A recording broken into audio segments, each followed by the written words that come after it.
Government retired teacher association पारां सिंध हुकूमत जे नए आयल बजट में रिटायर्ड उस्तादनि जे लाइ पेंशन में 10% इज़ाफ़े थियण ख़िलाफ़ रिटायर्ड उस्तादनि पारां हैदराबाद प्रेस क्लब साम्हूं एहतिजाजी मुज़ाहिरो कयो वियो।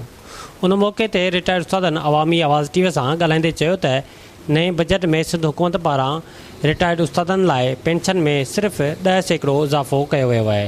हिननि मुतालबो कयो त रिटायर्ड उस्तादनि जी पेंशन में 20% इज़ाफ़ो कयो वञे, ॿी सूरत में वज़ीर आला हाउस साम्हूं एहतिजाज कयो वेंदो। इस्लामाबाद में बैठकर इस पार्टी का सरबराह रद्द कर रहा है आपके 10% इजाफे को, और जब वो वापस अपने सिंध में लौटता है तो बाजी पलट जाती है। क्यों? क्या हमेशा से बराबर नहीं इजाफा होता था?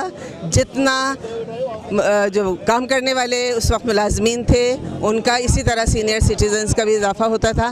तो ये तब्दीली क्यों? तब्दीली के नाम पर ये तब्दीली आप क्यों ला रहे हैं? और वैसे तो आपकी रिवायत रही है कि आपने कुछ भी हमें असातिज़ा बरादरी को आसानी से तो कुछ भी नहीं दिया। हुकूमत सिंध की हालिया बजट में सिंध के रिटायर्ड मुलाजमीन के पेंशन में 10% इजाफा किया है, जिसको हमने मुस्तरद किया है और इसको नाइंसाफ़ी करार दिया है।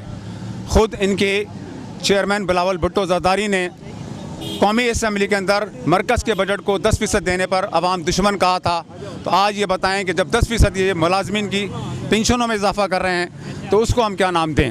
ये हमारा एहतिजाज जो हैदराबाद प्रेस क्लब पर किया गया, जिस तरह गवर्नमेंट ने रिटायर मुलाजमीन के पेंशन में 10% इजाफा किया, पाकिस्तान की तारीख़ में कभी भी ऐसा नहीं हुआ कि इन सर्विस मुलाजमीन और पेंशन लेने वाले मुलाजमीन की इस तरह से तफरीक किया जाए कि उनको 20% और इनको 10%। ये पाकिस्तान की तारीख़ में फ़र्स्ट टाइम हुआ है। विजिट कयो अवामी आवाज़ मीडिया ग्रुप की वेबसाइट awamiawaz.pk।